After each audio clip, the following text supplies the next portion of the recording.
Can we talk about tobacco taxes? I know it feels like a one-man band, but it's not. The reality is, as I showed last night, the smoking rates in Australia have basically levelled off. Now, we went from about 20% smokers to about 10% smokers. The taxation has just gone absolutely through the roof in terms of what's charged, but what's coming back is going down.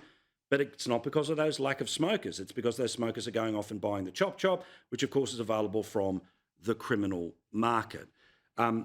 Garth, do you think that there has to be a conversation to try to make the legal product more price competitive with the illegal product? And again, as a smoker, dumb decision, should give up. It's not about the health conversation. It's about, do you think that the tax on the legal product is helping fuel the black market? Look, I absolutely do. I've been having a couple of conversations with economists about this. And to be really clear, I'm not taking a partisan position here. Both parties have played a part in this over a long period of time. But if you look at the simple economics, what we've done is create a situation.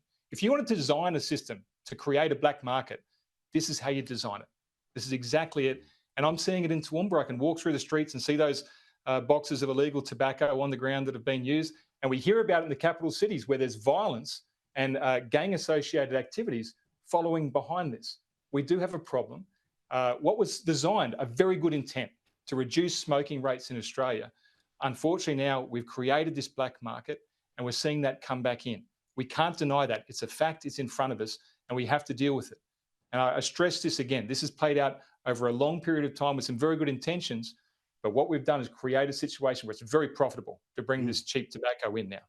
Well, and we also have this ridiculous situation that the enforcement, the responsibility at the state level, total number of people whose job it is to double check what is being sold in these things in New South Wales is 12 people.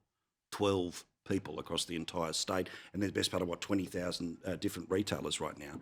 Do you agree that tax is part of this? That we are at that precipice now where we've pushed it as far as we can go. It's easy money because small amount of people, whack them as hard as you can, but we're now starting to see the consequence, and it is, among other things, tobacco shops being blown up. Yeah, look, I mean, tax is a very effective lever, as we all know, through, very strong evidence for changing behaviour and in this case, reducing the impact of smoking. And if you've ever had a loved one, die from cancer, we all know how awful that is.